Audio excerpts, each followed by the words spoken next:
Gracias, señor presidente. Gracias, señora Velasco. Quería hacerle una pregunta y también compartir o prolongar quizá una reflexión que tiene que ver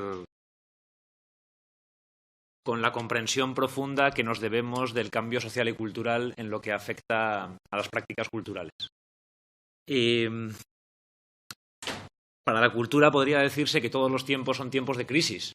Históricamente se ha pensado a sí misma incluso como un factor tanto dependiente de las crisis como en cierta medida motivado por ellas, y no es extraño que eclosiones culturales impresionantes hayan tenido que ver con momentos de crisis y por tanto incluso aquellas personas que los vivieron se refirieron a esas crisis como aspectos clave para semejante manifestación. En ese sentido, creo que es muy útil y muy productiva la reflexión que hacía sobre la necesidad de no ser catastrofistas, ni siquiera en los momentos de catástrofe. Es decir, que la actitud no ha de ser esa, en la medida en que no hay tampoco un tiempo histórico que no ofrezca oportunidades. La magnitud del cambio social y cultural que estamos viviendo es absolutamente gigantesca en lo que tiene que ver con los últimos 20 años prácticamente de historia mundial en todos los niveles. ¿Por qué creo que esto es absolutamente fundamental? Porque creo que a veces en el ámbito cultural hay una tendencia, no sé si llamarla natural, a ser catastrofista, a pensar que cualquier tiempo pasado fue mejor. O bien en lo económico, o bien en lo que tiene que ver con las tradiciones que entonces permanecían o estaban vivas y que ahora pues, no son más que recuerdos del pasado, lo cual puede generar algunas consecuencias no deseadas. Y pienso concretamente en una cosa que ha dicho usted, la eventitis. La eventitis es un fenómeno contemporáneo, pero que enlaza también con una cierta comprensión de la cultura como tradición y nada más que como tradición.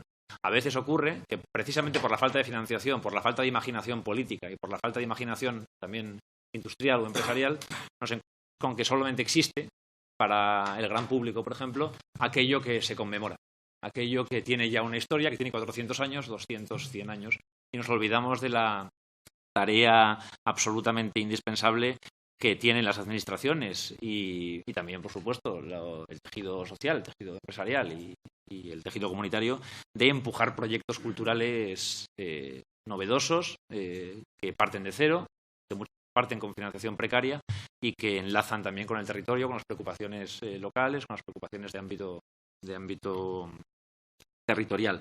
Por tanto, plantear esta necesidad de pensar la cultura también en su dimensión industrial como algo, no solo institucional, sino también industrial, como algo que siempre está lleno de peligros, pero que también siempre está lleno de oportunidades.